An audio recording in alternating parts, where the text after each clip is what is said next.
마태복음 1장 18절에서 25절 말씀입니다.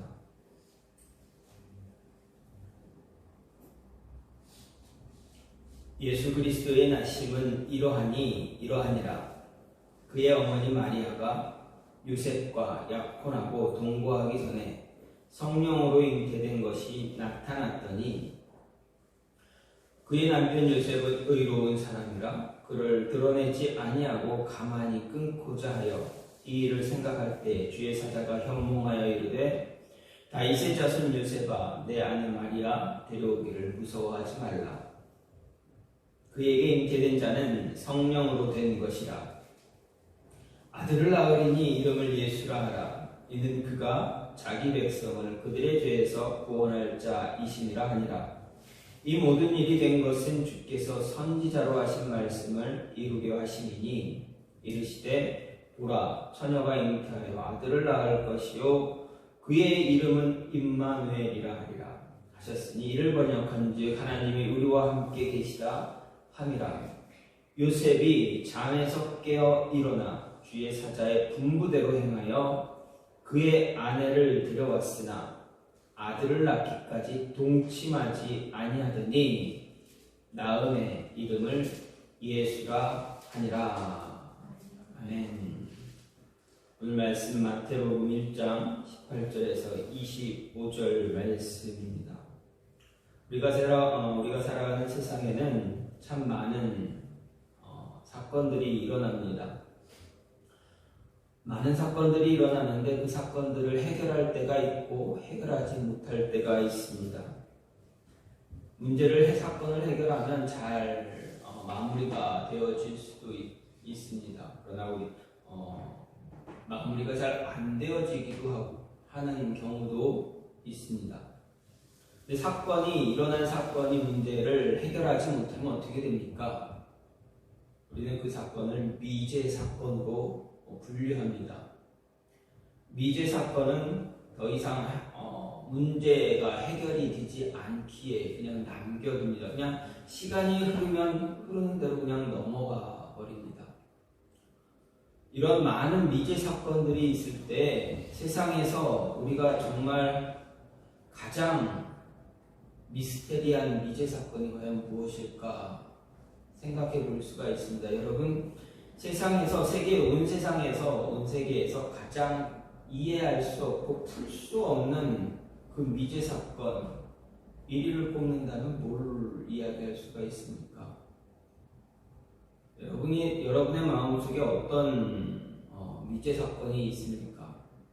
말로 할 수 없겠지만 우리 가운데서 우리가 생각할 수 있는 가장 큰 미제 사건은 바로 예수님께서 세상에 오신 그 사건입니다. 바로 오늘 말씀입니다. 가장 미스테리한 사건입니다. 왜 그렇습니까? 왜 신이 인간이 되었을까? 과거의 많은 신학자들이 또 바리새인들이 율법학자들이 아무리 연구를 해도 풀리지 않습니다. 왜 하나님이 인간이 되었을까?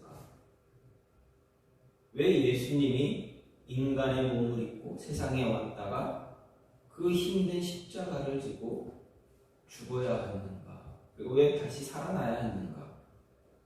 그리고 마지막으로 내가 다시 오겠다라고 약속까지 하셨는가?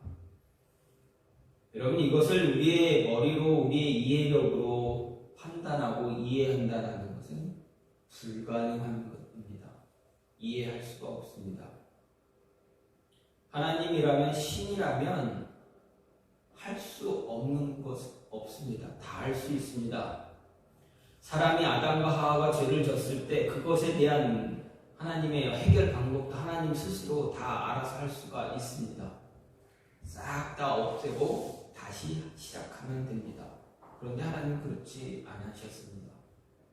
물론 중간에 한번 노아와 그의 가족들을 통해서 남겨두시고 세상을 한번 싹 깨끗하게 하신 적은 있으십니다. 애당초에 온 세상을 다시 창조하실 수 있습니다. 그럼에도 불구하고 그렇게 하지 않으셨습니다. 왜 그랬을까요? 하나님의 마음을 이해한다는 것, 헤아린다는 것 참 어렵습니다. 그 미스테리 사건 바로 오늘 말씀입니다. 오늘 말씀은 우리가 참 많이 듣습니다. 1년에 못해도 한 번 이상은 듣는 말씀이 오늘 말씀입니다. 예수님이 세상에 오셨다라는 이야기입니다.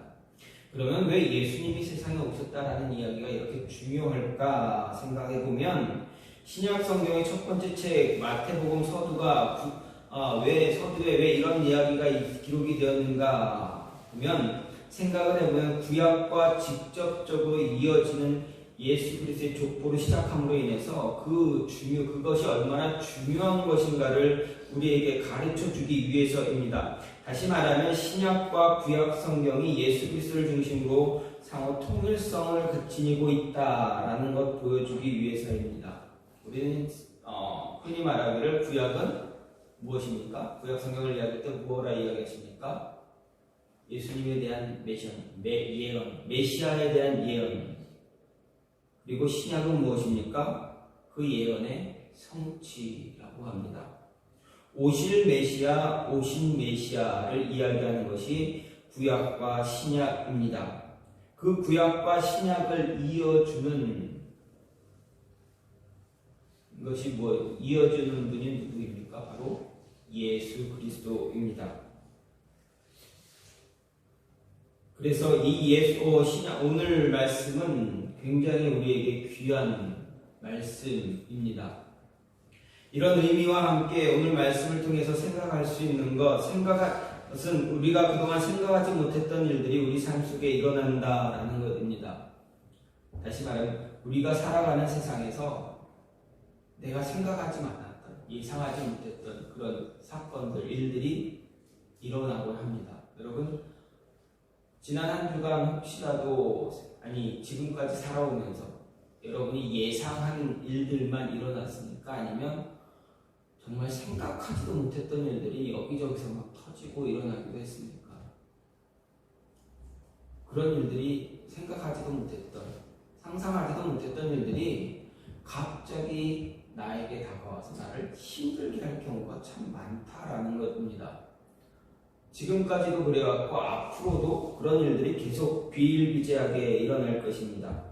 그러면 그러한 일들이 일어날 때 어떻게 대처해야 되는가? 우리는 흔히 지혜롭게 잘 그 일을 맞이하고 그 일을 잘 해결하면 된다라고 이야기하지만 당장 그 어떤 내가 상상하지도 못했던 일들이 일어나면 어떻게 됩니까? 해결할 수 있는 지혜가 떠오르지 않습니다. 이런 상상을 해보십시오. 갑자기 잘 살고 있는데 갑자기 소식 전화 한 통이 딱 옵니다. 당신의 아버지가, 당신의 부모님이 나에게 빚을 한 10억 지었다. 그거 당신이 갚아야 된다. 나 이거를 법원에 제출하겠다. 그럼 갑자기 그런 전화 한 통이 딱 들려온다면 여러분 어떻게 하겠습니까? 어떻게 지혜롭게 그 일을 해결하시겠습니까? 갑자기 빚독촉이 날라오고 갑자기 이런 일들이 생겨버리면 또 다른 문제들이 그렇게 생겨버리면 어떻게 지혜롭게 해결해 볼 수 있겠습니까? 과연 그 순간에 지혜가 우리의 머릿속에서, 우리 마음속에서 과연 어떤 지혜가 나올 수가 있겠습니까? 제가 이 말씀을 드리는 것은 오늘 말씀을 보면 그런 모습을 지혜롭게 잘 해결하는 두 사람이 나오고 있기 때문에 그렇습니다. 누구입니까? 바로 예수 그리스도의 육신의 부모인 마리아와 요셉입니다. 여러분 생각해 보십시오. 우리가 늘 읽는 이 마태복음 사복음서에서 마태복음과 누가복음에서 이렇게 보게 되면 예수님의 탄생에 관한 이야기, 예수님의 족보에 관한 이야기가 쭉 이야기 되어지는데 우리가 매번 많이 읽었던 부분이지만 여러분 마리아와 요셉에게 일어난 이 사건이 과연 그들이 준비하고 있었던 사건입니까? 아니면 상상하지도 못했던 사건이 갑자기 일어난 것입니까? 상상하지 못했던, 아니 그동안도 누구도 그런 일을 겪지 않았던 그런 일들이 갑자기 일어났습니다.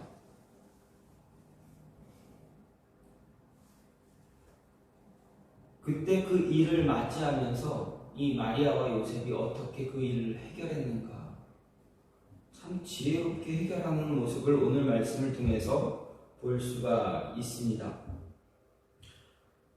왜 그들이 이렇게 지혜로운 자였는가 이야기하면은 그 당시 예수님이 태어났던 그 당시 남녀가 결혼할 수 있는 가장 낮은 나이가 가장 최저의 나이가 남자는 13, 여자는 12이었다고 합니다.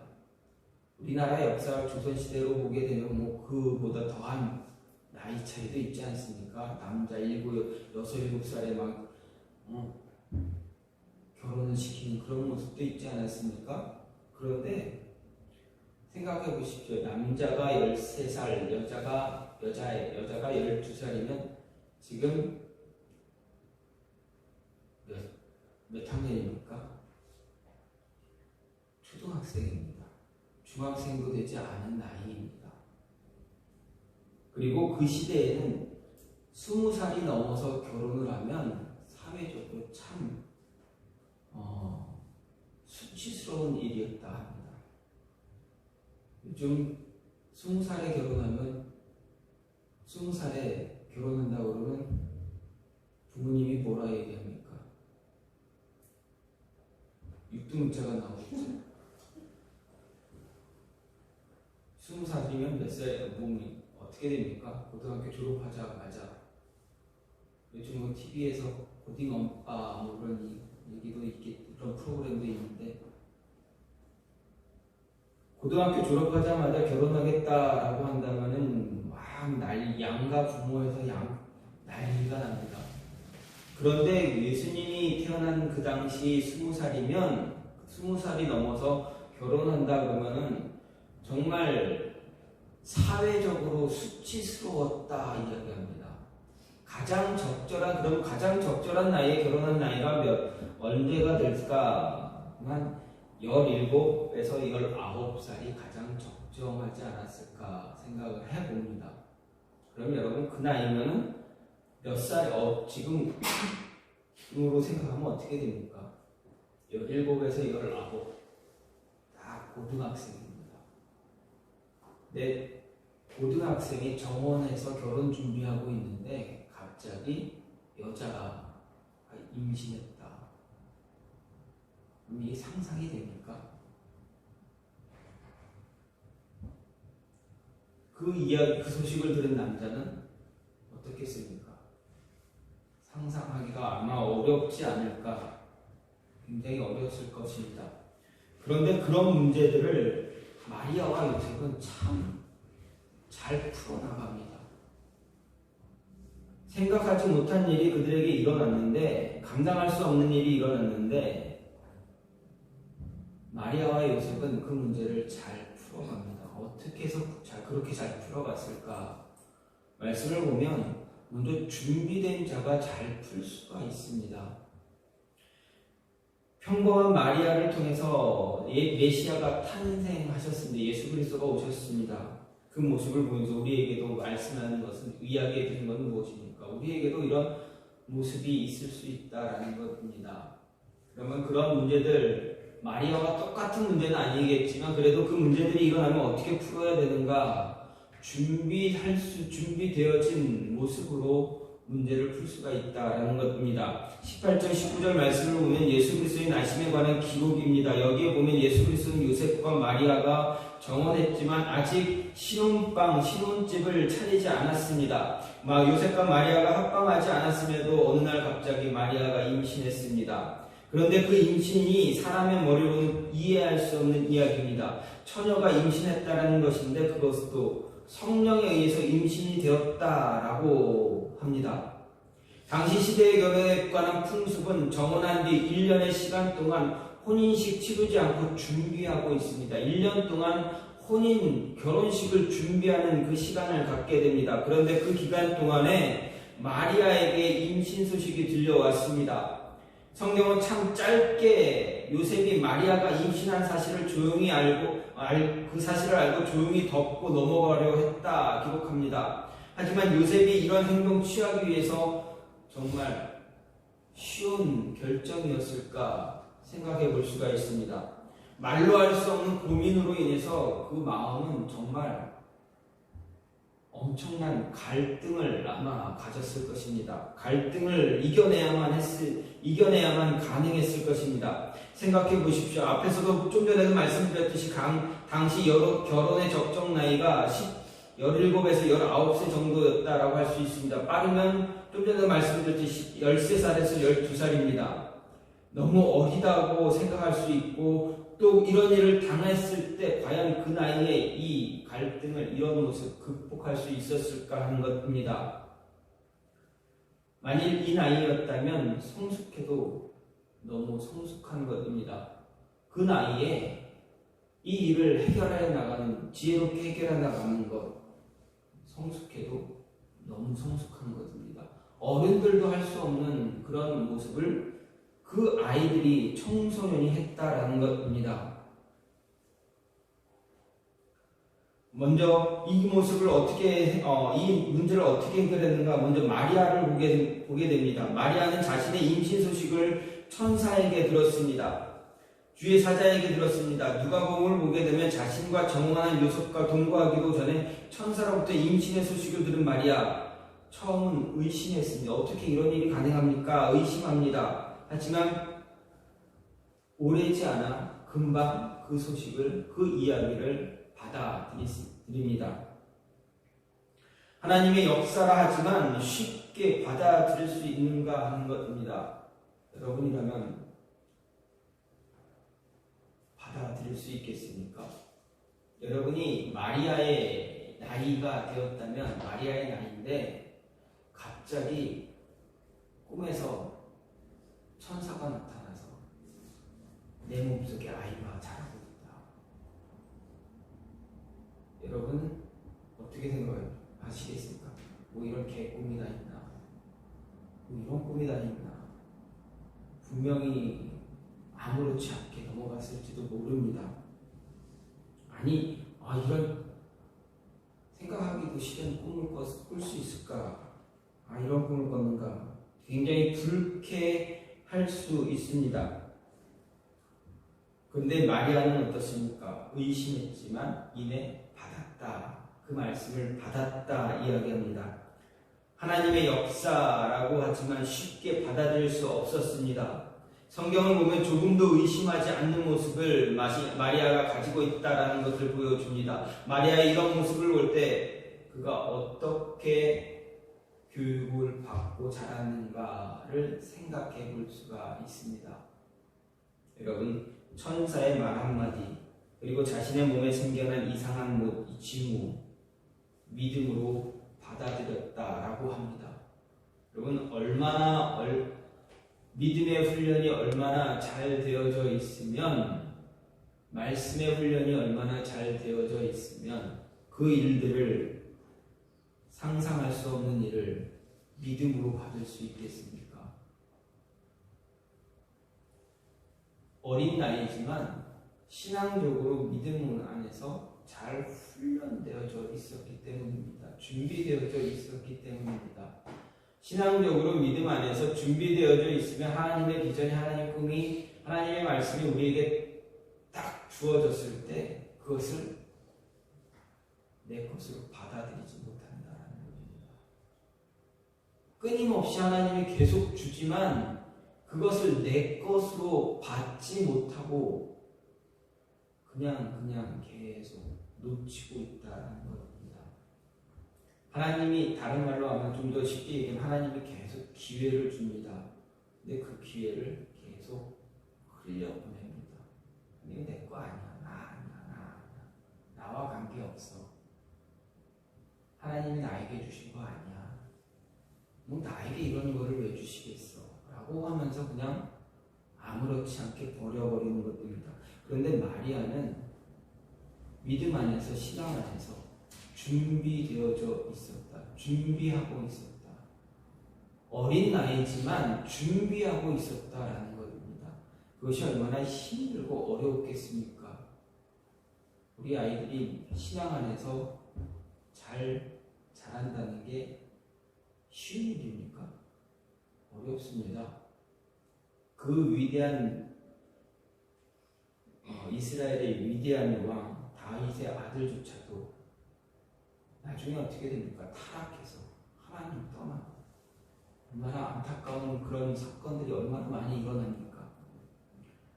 마리아뿐만 아니라 요셉도 마찬가지입니다. 요셉의 심정은 아마 마리아보다 더 했을 수 있습니다. 자신과 정혼한 여인이 임신했다는 소식을 들었습니다. 그런데 성경은 어떻게 요셉이 그 소식을 알아차렸는지, 그 소식을 들었는지에 대해서 정확하게 자세하게 기록하지 않습니다. 그냥 소식이 들려왔더니 조용히 일을 처리하려고 했다라고만 간단하게 이야기합니다. 그런데 어떤 성경학자는 이야기합니다. 마리아의 몸에서 임신한 모습이 드러난 것 때문에 요셉이 그것을 알고 조용히 일을 처리하려고 했다. 여러분 생각해 보십시오. 몸에서 임신한 모습이 드러났다라고 한다면 무엇을 이야기합니까? 사람이 봤을 때 임신한 모습이 드러났다 하면 무엇을 가장 쉽게 이야기합니까? 배가 불러오는 겁니다. 처녀가, 어린 청소년이 이렇게 불러오고, 그렇다면 그것을 사람들이 모르게 할 수가 있습니까? 주변 사람들, 이웃들 모르게 그 모습을 만들 수가 있습니까? 요셉이, 멀리 떨어져 있는 요셉이 그 이야기를 들었다라는 것은 이미 주변에 다 퍼졌다라는, 주변 사람들은 다 안다는 이야기입니다. 그런데 굳이 조용히 요셉이 그 일을 덮을 이유가 있습니까? 아무리 의로운 사람인데 이미 다 알려진 사실, 이미 누군가의 입에서 계속 오르내리고 있을 텐데 그것을 조용히 처리할 이유도 없습니다. 그냥 사회적인 풍습에서 돌로 쳐 죽이지만 않고 그냥 파혼하면 됩니다. 그렇게까지 안 했다, 안 하고 그냥 파혼하는 것으로 끝낼 수도 있습니다. 그런데 성경은 뭐라 이야기합니까? 조용히 끝냈다, 조용히 덮으려고 했다. 그렇다면 이런 몸에서 이런 이상 징후가 나타나기 이전이다라고 할 수가 있습니다. 어떻게 알았는지 알 수는 없지만 그 이야기를 요셉이 들었을 때 마음속으로 얼마나 심한 고통을 겪었겠습니까? 내적 갈등이 굉장히 심했을 것입니다. 그 갈등을 이겨낼 수 있게 천사가 어느 날 다가옵니다. 그리고 이야기해 줍니다. 요셉의 마음을 돌려놓습니다. 돌려놓을 수 있었던 가장 큰 이유는 요셉의 믿음입니다. 요셉이 믿음 안에서, 신앙 안에서 훈련되어져 있었기 때문에 그 말씀을 요셉도 받을 수 있었다라는 겁니다. 하나님이 주시는 비전을 요셉이 받을 수 있었던 것은 그가 어떻게 믿음 안에서, 신앙 안에서 훈련되어져 왔는가를 보여줍니다. 요셉의 가문, 마리아의 가문, 위대한 가문 맞습니까? 얼마나 위대한 가문입니까? 족보상으로는 위대한 그냥 다윗의 후손이니까 얼마나 위대합니까? 족보상으로. 여기 생각해 보시죠. 우리 조선시대 태조 이성계의 성은 전주이씨, 저도 전주이씨입니다. 족보상으로 보면은 전주이씨의 계열이기에 위대한 왕가의 후손이라고 할 수도 있는데 정말 그러냐 이겁니다. 얼마나 중간에 그 사이에 얼마나 위대하고 얼마나 그 명성 있고 명예 있고 큰 일을 했던 그런 가문이, 그런 인물이 내 조상으로 있느냐 하는 것입니다. 성경은 요셉과 마리아의 조상으로 인해서 조상이 정말 성경에서 뛰어난 어떤 업적을 이루었다라고 이야기하지 않습니다. 아무것도 말하지 않습니다. 그저 다윗의 자손이었다. 다윗의 후손이다. 라는 것만 이야기할 뿐입니다. 그런 마리아와 요셉이 믿음 안에서 훈련되어져서 이 상상할 수 없는 이 일을 지혜롭게 처리하고 있다라는 것. 신앙 안에서, 믿음 안에서 준비되지 못하면 이런 모습 절대 가질 수 없습니다. 이런 모습 가질 수 있도록 우리 아이들이, 여러분의 자녀가 이런 모습, 아니 여러분 자신도, 저나 여러분도 이런 모습 가질 수 있게 해달라고 준비되어져 있어야 합니다.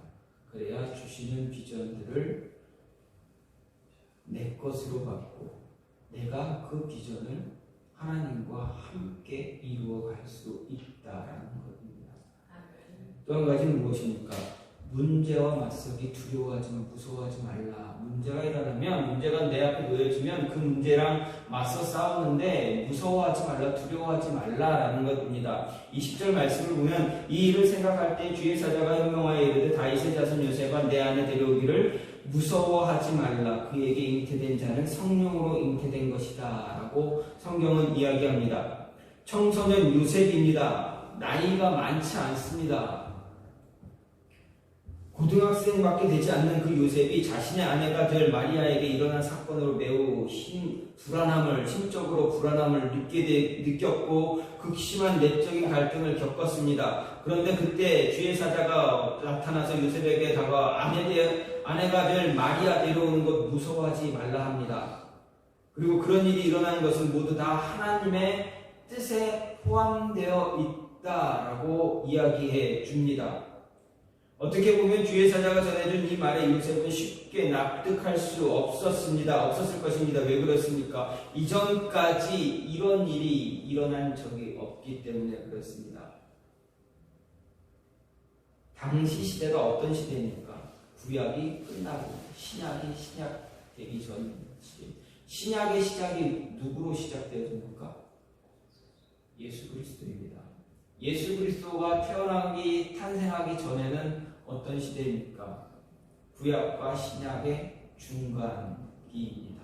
우리는 신학적으로 이야기할 때 구약과 신약의 그 중간기를 암흑시대라 이야기합니다. 신구약 중간기를 암흑시대. 왜 암흑의 시대라 합니까? 하나님의 말씀이 없었기 때문에, 하나님의 말씀이 임하지 않았기에 그 시대를 암흑기라 이야기합니다. 이스라엘은 그런 시기를 참 여러 번 경험했습니다. 여러 번 겪었습니다.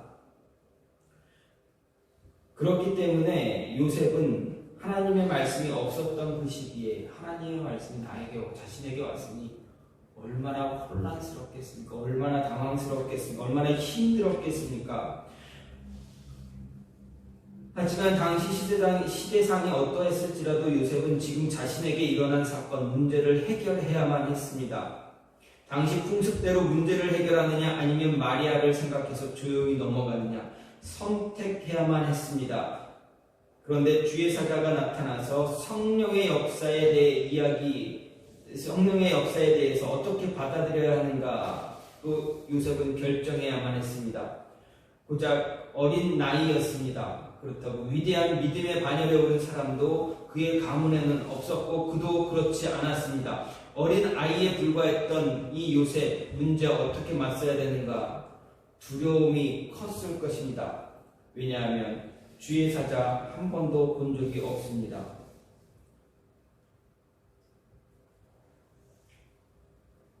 이 말이 그저 한낱 꿈에 불과하다면 자신의 정조를 버린 여인을 아내로 맞이해야 하고 살아야만 합니다. 사람들의 조롱도 아마 곁들어졌을 것입니다. 더 불안한 삶을 살다가 잘못하면 가정 파탄도 날 수도 있는 일이었습니다. 이때 요셉을 살린 것 그의 신앙, 그의 믿음이었습니다. 마리아처럼 요셉 역시 신앙 안에서 잘 훈련되었던 삶을 살았기에 하나님께 모든 것 맡기고 하나님 뜻으로 받고 마리아를 데려오는 결정을 내렸습니다.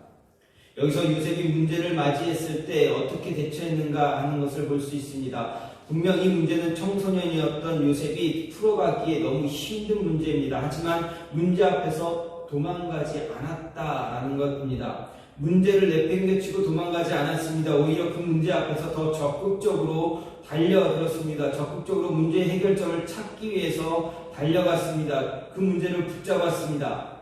주의 사자가 들려준 그 말씀, 하나님의 말씀으로 받았습니다. 더 이상 내면에 심각한 문제 만들지 않았습니다. 무서워하지 말고 담대한 믿음 가지라는 그 말에 모든 것 내려놓고 말씀을 붙잡았습니다. 하나님을 향한 믿음을 붙잡았다라는 것입니다. 그렇습니다. 문제 앞에 놓여질 때, 문제가 앞에 놓여졌을 때 가장 먼저 해야 할 일, 문제와 맞서 싸워야 한다라는 것입니다. 싸우지 않으면 이길 수 없습니다. 문제 앞에서 뒤를 보이고 도망치면 안 됩니다. 도망치면 어떻게 됩니까? 또다시 비슷한 문제가 일어나면 또 도망가게 됩니다. 문제 해결하지 않으면 계속 반복적으로 문제 앞에서 도망가고 아니 누군가에게 계속 도움의 손길만 내밀 뿐입니다. 그런데 문제를 해결하면 어떻습니까? 내공이 쌓입니다. 아, 내가 그때 이렇게 이 문제 이렇게 해서 해결했지. 그럼 뭐 비슷한 문제 아니면 또 다른 문제도 해결할 능력이 생기게 됩니다. 왜 그렇습니까? 아, 어떻게 하면 문제를 해결할 수 있을까 고민하기 때문에 그렇습니다. 한 번 해결해 본 모습이 있으면, 경험이 있으면 또 다른 문제를 해결해 나갈 수 있습니다. 그런데 도망가면 해결할 수가 없습니다. 성경에는 그 문제들을 잘 해결해 나간 문제가 놓여지면 문제를 해결해 나간 사람들을 참 많이 발견할 수가 있습니다. 대표적인 사람, 우리는 구약에서 대표적인 사람으로 다니엘과 그의 친구들을 생각해 볼 수 있습니다. 다니엘은 정말 어린 나이에 포로로 끌려갔습니다. 문제가 놓여졌습니다. 자기는 믿는데, 하나님 믿는데 우상의 재물을 먹으라 합니다. 어떻게 합니까? 다니엘은 문제 앞에서 문제를 해결하기 위해서 나섭니다. 적극적으로 나섭니다. 환관장에 가서 이 음식 나는 먹을 수 없습니다. 하나님 믿으니까 나는 이 음식 못 먹겠습니다. 이야기합니다. 환관장이 그 이야기를 들었을 때 얼마나 황당하겠습니까? 어린아이가 왕이 주는 음식을 거부한다. 왕이 알게 되면 이 아이는 죽은 목숨인데 뭘 믿고 이 아이가 이렇게 하나? 다니엘은 제안합니다. 열흘 동안만 해보자. 열흘 동안만 시험해달라. 문제 해결하고 나니 어떻습니까? 나중에 더 큰 문제들이 생겼을 때 도망치지 않습니다. 나중에 자신을 시기 질투했던 총리들의 음모 속에서도 그는 하나님께 하루 3번 예루살렘을 향해서 기도하는 모습을 멈추지 않았습니다. 사자굴에 들어갈지언정 들어가도 두려워하지 않았습니다. 맹수 앞에 서 있게 되면 얼마나 두렵습니까? 굶주린 맹수 앞에 서 있는다는 게 얼마나 무섭습니까? 그런데 다니엘은 눈 하나도 깜짝하지 않고 당당했습니다. 당당하게 걸어갑니다. 떨면서 살려달라고 외치면서 가지 않습니다. 당당하게 들어갑니다. 어떤 일이 일어납니까? 그 문제 해결합니다. 누가 해결합니까? 하나님이 하는 겁니다. 내가 문제 앞에서 내가 도망가지 않으니까 그 문제를 주신 하나님, 그 문제를 내 앞에 딱 내려놓으신 하나님, 그 하나님이 그 문제를 치워주더라는 얘기입니다. 여러분에게도 많은 문제가 분명히 있었을 것입니다. 저에게도 많은 문제가 있습니다. 산재에 있습니다. 그리고 그 문제들을 풀어오기도 했습니다. 하나님이 주시는 문제는 하나님이 치워가십니다. 대신에 무엇을 요구하십니까? 믿음을 요구하십니다. 믿음을 요구하시고 하나님이 직접 치워가십니다. 너는 보아라 이렇게 합니다. 요셉 얼마나 힘들었겠습니까? 어린 아이입니다. 고등학생밖에 안 된 아이가 그 문제를 해결한다는 거 얼마나 힘들겠습니까? 그런데 문제 앞에서 도망가지 않고 사람 찾지 않고 사람 도움 요구하지 않고 하나님 말씀 붙잡고 하나님과 맞서 있었을 때 하나님은 그 문제를 치유하셨다, 해결하셨다라는 겁니다. 마지막으로 어떻습니까? 마지막으로 고민 많이 하지 말라. 문제와 맞서 문제를 무서워하지 않고 맞서 싸우기 위해서 막 움직여 행동해야 합니다. 감당할 수 없는 문제가 일어날 때 고민 너무 많이 하지 말고 움직여라는 이야기입니다. 행동하라는 이야기입니다. 24절 말씀을 보면 요셉이 잠에서 깨어난 이후 그가 어떤 행동을 했는가 설명합니다. 요셉은 주의 사자가 현몽에서 자신에게 하나님의 말씀을 전해드린 이후 잠에서 깨어났습니다. 그리고 주의 사자가 말하는 대로 마리아를 데려오는 것 두려워하지 않았습니다. 무서워하지 않았습니다. 즉시 가서 데려왔다라고 성경은 이야기합니다. 하지만 일반적으로 생각해 본다면 고민했을지도 모릅니다. 아무리 위대한 믿음을 가진 사람이라 해도 자신의 아내가 될 여인이 자신과 동거도 하지 않았음에도 임신했다라는 사실은 정말 어렵습니다. 받아들이기 힘든 일입니다. 이런 사실을 전해 듣고 심각한 갈등을 분명 겪었을 것이고 꿈속에서 겪었을 때 주의 사자가 나타나서 무서워하지 말라라는 말을 들었습니다. 그리고 잠에서 깨어났습니다. 주의 사자가 전해준 말은 이미 구약 성경에 기록되어져 있는 말입니다. 요셉은 믿음 안에서 신앙 안에서 훈련되어 있었기에 그 말씀을 분명 기억했을 것입니다. 그리고 말씀 붙잡고 행동했습니다. 더 이상 더 이상 머뭇머뭇거리지 않고 고민하지 않았습니다. 물론 잠시 고민은 있었을지라도 더 이상 그 문제 가지고 고민할 필요가 없었습니다. 즉시 행동했습니다. 문제가 생겼을 때 많이 고민하지 말아야 합니다. 믿음 안에서 믿음 붙잡고 하나님 믿고 즉시 행동하는 모습이 필요하다라는 것입니다. 요셉의 이 모습에 우리는 집중할 수 있어야 합니다. 믿음의 사람이라면 자신에게 주어진 문제 해결하기 위해서 많은 시간 고민하지 말아야 합니다. 말씀이 임하면 그 말씀에 따라 행동해야 합니다. 움직여야 합니다. 기도하고 움직이는 자가 되어야 합니다.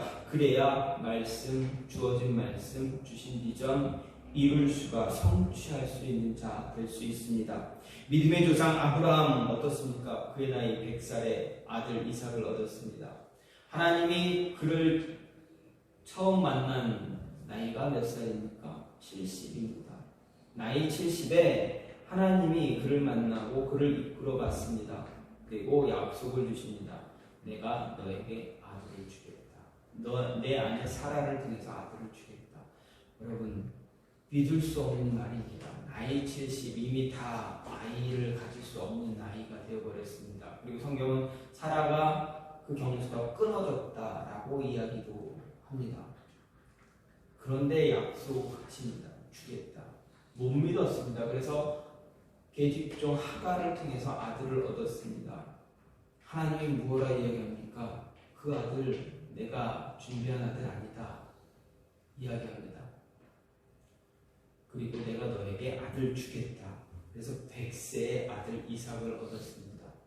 얼마나 기쁩니까? 여러분 주신 약속 나에게서 이루어졌습니다. 얼마나 기쁩니까? 하나님이 나에게 비전을 주셨는데 내가 그 비전을 이루었다 생각해보십시오. 얼마나 기쁩니까? 얼마나 감격하겠습니까? 근데 시간이 지났더니 어느 정도 아마 요셉의 나이가 됐을 때 이삭이 요셉의 나이가 됐을 때 하나님은 아브라함에게 말합니다. 내 아들 이삭을 번제물로 바쳐. 여러분 그 이야기를 들은 아브라함 그 마음이 어떻겠습니까? 얼마나 어려웠겠습니까? 얼마나 힘들었겠습니까?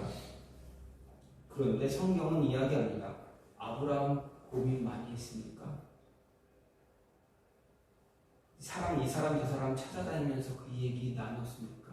어떻게 이럴 수가 있어? 사람들 찾아가면서 자신의 안에 살아 붙잡고 아니면 주변에 있는 사람들 붙잡아가면서 어떻게 하나님이 나에게 이런 이야기, 이런 행동했습니까? 고민 많이 했습니까? 그러지 않았습니다. 성경은 그 다음날 아침 일찍 아브라함은 이삭을 데리고 하나님이 명한 모리아 땅으로 갔다 이야기합니다. 하나님이 주시는 비전이 있으면, 하나님이 말씀해 주시면 문제가 있을지라도, 문제가 나타날지라도 오래 고민하지 말아야 합니다. 오래 고민하지 말아야 합니다. 그냥 고민은 할 수 있겠지만 빨리 움직여야 합니다. 행동해야 합니다. 아브라함이 그랬고 요셉도 그랬습니다. 여러분도, 저나 여러분도 그래야 합니다. 그래야 하나님의 뜻, 여러분에게 주신 하나님의 비전 성취할 수 있습니다. 마음속에 너무 많은 고민하면 힘듭니다.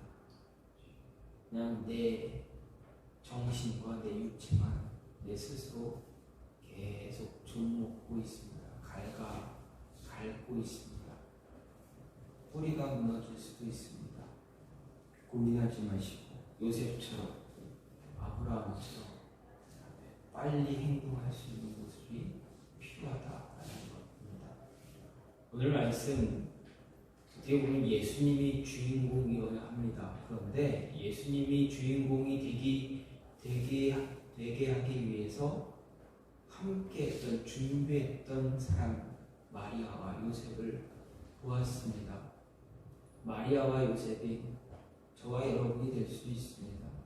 감당할 수 없는, 상상하기 힘든 일이 갑자기 드러났을 때, 닥쳐왔을 때 그 문제를 어떻게 지혜롭게 해결해야 되는가. 그런 문제에 놓여지면 과연 지혜라는 것을 우리가 찾을 수 있을까? 요셉과 마리아는 지혜를 찾을 수 있다 이야기합니다. 어떻게 합니까? 믿음 안에서 준비되어져 있어야 한다는 것입니다. 하나님이 아무리 위대한 비전을, 꿈을, 나를 향한 계획을, 여러분을 향한 계획을 갖고 있다 할지라도 여러분이 준비 안 되어 있으면 하나님은 기다리실 뿐입니다. 준비될 때까지 기다려. 아니, 하나님이 준비시키고 만들고 다 만들고 이렇게 하면 되지 않습니까? 맨 처음에 뭐라 얘기했습니까? 아담과 하와가 죄 지었을 때 하나님이 왜 굳이 예수님을 세상에 보내셨을까? 똑같은 이야기입니다. 준비되기를 기다리십니다. 왜 그렇습니까? 함께 하길 원하시기 때문에 그렇습니다. 준비되어진 모습 가지십시오. 그리고 무서워하지 마십시오. 문제 있으면 달려 들어가십시오. 맞서 싸우세요. 그리고 움직이면 됩니다. 계획한 것 움직이면 됩니다. 그러면 상상하기 어려웠던 문제도 다 해결 가능합니다. 왜 그랬습니까? 하나님이 하시기 때문입니다. 이 시간 같이 기도하고 합니다.